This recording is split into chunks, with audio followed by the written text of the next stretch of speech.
ഇനി പറയുന്ന 10 കാര്യങ്ങൾ മാത്രം ശ്രദ്ധിച്ചാൽ മതി നിങ്ങൾക്ക് ഓർക്കിഡ് ഈസി ആയിട്ട് വീട്ടിൽ വളർത്തിയെടുക്കാൻ സാധിക്കും. അപ്പോൾ നമ്മുടെ ഓർക്കിഡ് ചെടികൾ വളർത്തുന്നവർ ആദ്യം പ്രധാനമായിട്ട് ശ്രദ്ധിക്കേണ്ട കാര്യം ഇത് നമ്മൾ എവിടെ വെക്കുന്നു എന്നുള്ളതാണ്. അപ്പോൾ ഒരിക്കലും നമ്മുടെ ഓർക്കിഡ് ചെടികളിൽ ഡയറക്റ്റ് സൺലൈറ്റ് കിട്ടുന്ന രീതിയിൽ വെക്കാൻ പാടില്ല. എന്ന് വെച്ചാൽ നമ്മുടെ ഡെൻഡ്രോബിയൊക്കെ ആണെങ്കിൽ 70% വെയിൽ അതിനാവശ്യമാണ്. അതിൻ്റെ പൂക്കാനും വളർച്ചയ്ക്കും എല്ലാം 70% വെയിൽ വേണം. പിന്നെ ഫെൻലോസസ് ആണെങ്കിൽ അത് ഇൻഡോർ പ്ലാന്റ് ആണ്. പക്ഷേ അവയ്ക്കും ഒരു മൂടിയ എന്ന് വെച്ചാൽ ലൈറ്റ് ഇല്ലാത്ത ഒരു ഇതല്ല നമ്മുടെ ഫെൻലോസസ് പ്ലാന്റ്സിന് വേണ്ടത്. കുറച്ച് വെളിച്ചം കിട്ടുന്ന രീതിയിൽ എന്നാൽ വെയിൽ ഏൽക്കാത്ത രീതിയിലുമാണ് ഫെൻലോസ് പ്ലാന്റ്സ് നല്ല രീതിയിൽ വളരുന്നത്. അപ്പോൾ അടുത്തതായിട്ട് നമ്മൾ ശ്രദ്ധിക്കേണ്ട ഒരു കാര്യം നമ്മുടെ ഓർക്കിഡ് ചെടികൾ നടാൻ ഉപയോഗിക്കുന്ന പോട്ടാണ്. അപ്പോൾ ഈ പോട്ട് കണ്ടില്ലേ, ഇത് ചുറ്റിനും ധാരാളം ഹോൾസ് ഉണ്ട്. അടിവശത്തും ഇതുപോലെ ഹോൾസ് നമ്മൾ ഇല്ലെങ്കിൽ ഇട്ട് കൊടുക്കണം. പിന്നെയെന്ന് പറയുന്നത് എൻ്റെ കയ്യിലിരിക്കുന്ന ഒരുപാട് പ്ലാന്റ്സും ഇതുപോലെ വലിയ പ്ലാന്റ്സുകളാണ്. ഞാൻ അതിനെല്ലാം ഈ ചട്ടിയാണ് യൂസ് ചെയ്തിരിക്കുന്നത്. അപ്പം വളരെ ചെറിയ പ്ലാന്റ്സിന് മതി ചെറിയൊരു ചട്ടി. ബാക്കി എല്ലാ പ്ലാന്റ്സിനും നമുക്ക് ഈ ഒരു ചട്ടി തന്നെ മതി. ഇതിനെക്കാട്ടിയും വലിയ ചട്ടികളുടെ ആവശ്യം പൊതുവായിട്ട് ഇല്ല. അപ്പോൾ അടുത്തതായിട്ട് നമ്മൾ ഓർക്കിഡ് ചെടിയിൽ നടാൻ ഉപയോഗിക്കുന്ന പോട്ടിംഗ് മിക്സാണ്. അപ്പോൾ മറ്റ് ചെടികൾ നടുന്നത് പോലെ ഒരിക്കലും മണ്ണിൽ കൊണ്ടുവന്ന് നമ്മുടെ ഓർക്കിഡ് ചെടികൾ നടില്ല. അപ്പോൾ നടാനായിട്ട് പ്രധാനമായിട്ട് നമ്മൾ എടുക്കുന്നത് ഓടിൻ്റെ പീസും കരിക്കഷ്ണവും അതുപോലെ തന്നെ തൊണ്ടിൻ്റെ പീസുമാണ്.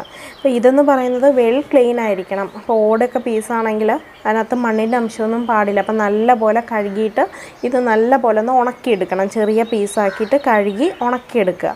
അതുപോലെ തന്നെ നമ്മുടെ കരിക്കഷ്ണവും നല്ല പോലെ വാഷ് ചെയ്ത് നല്ല പോലെ ഉണക്കിയെടുത്ത് മാറ്റണം. പിന്നെ നമ്മുടെ തൊണ്ടിൻ്റെ പീസ് എന്ന് പറയുമ്പോൾ തൊണ്ടിനകത്ത് നിങ്ങൾക്കറിയാം കറയുണ്ട് തൊണ്ടിനകത്ത്. അപ്പോൾ ആ കറയോട് കൂടിയിട്ട് നമ്മൾ ഒരിക്കലും നമ്മുടെ ഓർക്കിഡ് ചെടികളിൽ പോട്ട് ചെയ്യരുത്. അത് നല്ല പോലെ ഒരു 3 ദിവസം നല്ല പോലെ ഇത് കുതിർത്ത് വെള്ളത്തിൽ ഇട്ടതിന് ശേഷം കഴുകിയിട്ട് നല്ല പോലെ ഉണക്കി എടുത്തിട്ട് പീസാക്കിയതിന് ശേഷം വേണം നമ്മുടെ ഓർക്കിഡ് ചെടികൾ പോട്ടിംഗ് മിക്സ് നിറയ്ക്കാൻ വേണ്ടിയിട്ട്.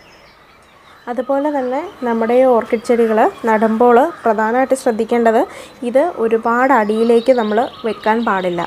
മുകളിൽ ഒരു അടിഭാഗത്ത് കുറേ പോട്ടിംഗ് മിക്സ് ഇട്ടതിന് ശേഷം മുകൾ ഭാഗത്ത് ഒരുപാട് ടൈറ്റ് ആവാതെ വേണം നമ്മുടെ ഓർക്കിഡ് ചെടി സെറ്റ് ചെയ്യാൻ. എങ്കിൽ മാത്രമേ കറക്റ്റ് ആ വേരിലൂടെല്ലാം ഇതിന് വളങ്ങളൊക്കെ വലിച്ചെടുത്തിട്ട് നല്ലൊരു ഗ്രോത്ത് നമ്മുടെ പ്ലാന്റ്സിന് കിട്ടൂ. ഒരുപാട് ടൈറ്റ് ആവരുത്, എയർ സർക്കുലേഷൻ ഉണ്ടായിരിക്കണം. അടുത്തതായിട്ട് നമ്മൾ വെള്ളം ഒഴിക്കുമ്പോൾ ശ്രദ്ധിക്കേണ്ട കാര്യമാണ്.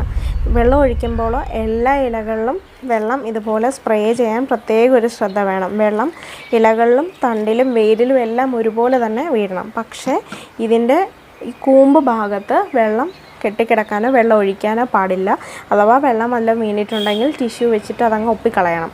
പിന്നെ നമ്മുടെ ഈ ഫ്ലവർ ഇതുപോലെ നിൽക്കുന്ന പൂക്കളിനകത്ത് ഒരിക്കലും വെള്ളം സ്പ്രേ ചെയ്യരുത്. പെട്ടെന്ന് പൂക്കൾ അഴുകിപ്പോവും.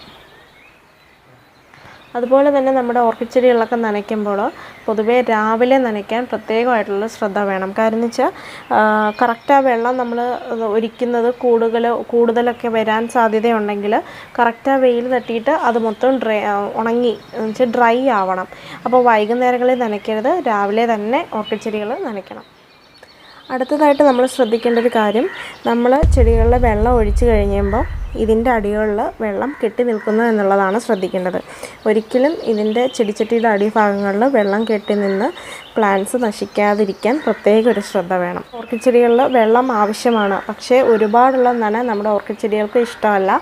അപ്പോൾ അങ്ങനെ ഒരുപാട് നമ്മൾ വെള്ളം നനച്ച് കഴിയുമ്പോൾ ഇതിൻ്റെ അടികളിലൊക്കെ വെള്ളം കെട്ടി നിന്നിട്ട് നമ്മുടെ ഓർക്കിഡ് ചെടികളുടെ വേരുകളെല്ലാം അഴുകി പോകാനും അതുപോലെ തന്നെ ഫംഗൽ അറ്റാക്ക് ഉണ്ടാവാനും ഒരുപാട് സാധ്യതയുണ്ട്. അപ്പോൾ വെള്ളം മാക്സിമം ഇതിലൂടെ ഡ്രെയിൻ ചെയ്ത് പോകുന്നുണ്ടോ എന്നൊന്ന് ശ്രദ്ധിക്കണം. നമ്മുടെ ഓർക്കിഡ് ചെടികളിൽ ഒരുപാടും ഹാങ് ചെയ്തിടുന്നതാണ് അവളുടെ ഗ്രോത്തിന് ഏറ്റവും നല്ലത്. അപ്പോൾ നമ്മൾ ഇങ്ങനെ ഒരിടത്ത് വെച്ചിരിക്കുന്നതിനെക്കാട്ടിയും നമ്മൾ ഹാങ് ചെയ്തിടുകയാണെങ്കിൽ നേരത്തെ പറഞ്ഞപ്പോൾ വെള്ളം ഒഴിക്കുന്നതിൻ്റെ പറഞ്ഞിട്ടുണ്ടായിരുന്നു. അപ്പോൾ അത് ഡ്രെയിൻ ആയി പോകുന്നുണ്ടോ എന്ന് നമുക്ക് ശ്രദ്ധിക്കാം. അതുപോലെ തന്നെ എയർ സർക്കുലേഷനും കറക്റ്റായിട്ട് നമ്മുടെ ഓർക്കിഡ് ചെടികൾക്ക് ലഭിക്കും. അപ്പം ഹാങ് ചെയ്തിടുന്നതാണ് ഓർക്കിഡ് ചെടികൾക്ക് ഏറ്റവും നല്ലത്. നമ്മുടെ മറ്റ് ചെടികളെ കൂട്ട് തന്നെ നമ്മുടെ ഓർക്കിഡ് ചെടികൾക്കും വളം നൽകുന്നത് വളരെ അത്യാവശ്യമായിട്ടുള്ളൊരു കാര്യമാണ്. അപ്പോൾ മറ്റ് ചെടികൾക്ക് നമ്മൾ സോളിഡായിട്ടുള്ള നമ്മളിപ്പോൾ ചാണകമൊക്കെ ഡയറക്റ്റ് കൊണ്ട് ചെന്ന് ഇട്ട് കൊടുക്കാറുണ്ട്. പക്ഷേ നമ്മുടെ ഓർക്കിഡ് ചെടികളിൽ ഒരിക്കലും അങ്ങനെ ചെയ്യരുത്. എപ്പോഴും ഡൈല്യൂട്ട് ചെയ്തിട്ട് വെള്ളം ഒഴിച്ച് നേർപ്പിച്ചതിന് ശേഷം മാത്രം നമ്മുടെ ഓർക്കിഡ് ചെടികളിൽ വളങ്ങൾ അപ്ലൈ ചെയ്ത് കൊടുക്കാം. പക്ഷേ അങ്ങനെ ചെയ്യുമ്പോൾ ഒരിക്കലും പുതുതായിട്ട് വരുന്ന മുട്ടുകളിലും പൂക്കളിലും ഒന്നും ഈ വളങ്ങൾ തട്ടാൻ പാടുള്ളതല്ല. പിന്നെ നമ്മൾ ശ്രദ്ധിക്കേണ്ടത് ഒരു ചെടിയുടെ ആവശ്യം അറിഞ്ഞിട്ട് വേണം നമ്മൾ അതിന് കൊടുക്കുന്ന വളം നിശ്ചയിക്കാൻ. നമ്മൾ ഒരു മെച്യൂറായിട്ടുള്ള പ്ലാന്റ്സിന് നമുക്കത് കാണുമ്പോൾ അറിയാം ഇനി അത് പൂക്കാനാണെങ്കിൽ പൂക്കാൻ ആവശ്യമായിട്ടുള്ള വളങ്ങൾ, അതല്ല തൈകൾ വരാനായിട്ടാണെങ്കിൽ അതനുസരിച്ചിട്ടുള്ള വളങ്ങൾ വേണം നൽകാൻ. ഒരിക്കലും ഓവറായിട്ടുള്ള ഒരു വളം നമ്മുടെ ഓർക്കിഡ് ചെടികളിൽ നൽകരുത്. ഇലകളെല്ലാം മഞ്ഞിച്ച് കരിഞ്ഞ് പോകാൻ സാധ്യത ഒരുപാടാണ്. അപ്പോൾ നമ്മുടെ മഴക്കാലങ്ങളിൽ നമ്മുടെ ഓർക്കിഡ് ചെടികൾക്ക് ഈ കെമിക്കൽ വളങ്ങൾ നൽകുന്നതാണ് ഏറ്റവും നല്ലത്.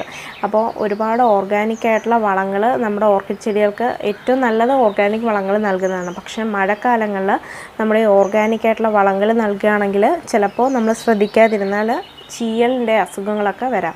അപ്പോൾ ആ സമയത്ത് കെമിക്കൽ വളങ്ങൾ നൽകുന്നതാണ് ഏറ്റവും നല്ലത്.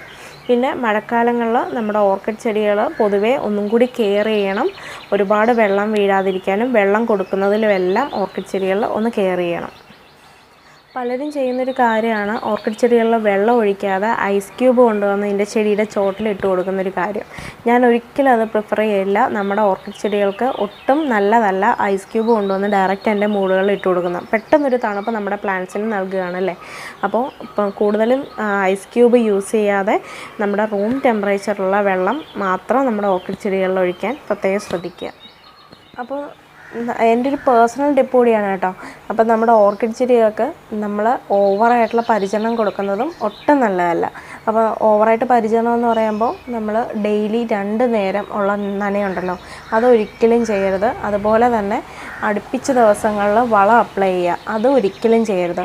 എന്നാൽ നമ്മളോട്ട് കെയർ ചെയ്യുന്നത് കുറയാനും പാടില്ല. എന്ന് വെച്ചാൽ നമ്മൾ ആ പ്ലാന്റ്സിന് ഒരു ശ്രദ്ധ വേണം. എങ്കിൽ മാത്രമേ ആ പ്ലാന്റ്സിൽ എന്തെങ്കിലുമൊക്കെ ബാക്ടീരിയയോ അല്ലെങ്കിൽ ഫംഗൽ അറ്റാക്കോ ഒക്കെ വന്നു കഴിഞ്ഞാൽ നമുക്ക് തിരിച്ചറിയാനും അതിന് വേണ്ടുന്ന പ്രതിവിധി ചെയ്യാനും പാടുള്ളൂ.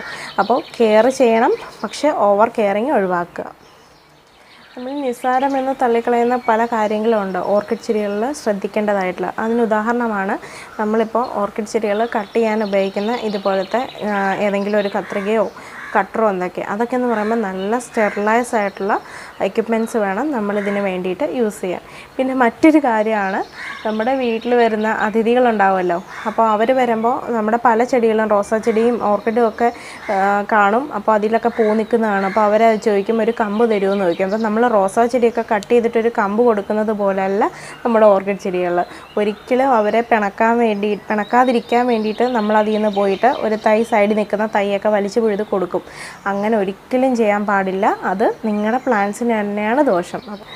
അപ്പം ഞാൻ ഈ പറഞ്ഞ കാര്യങ്ങളൊക്കെ ഒന്ന് ശ്രദ്ധിച്ച് എല്ലാവരും നല്ല പോലെ ഓർക്കിഡ് ചെടി വളർത്താൻ സാധിക്കട്ടെ എന്ന് ആശംസിക്കുന്നു. അപ്പോൾ എല്ലാവർക്കും ഈ വീഡിയോ ഇഷ്ടമായെന്ന് വിചാരിക്കുന്നു. Thank you.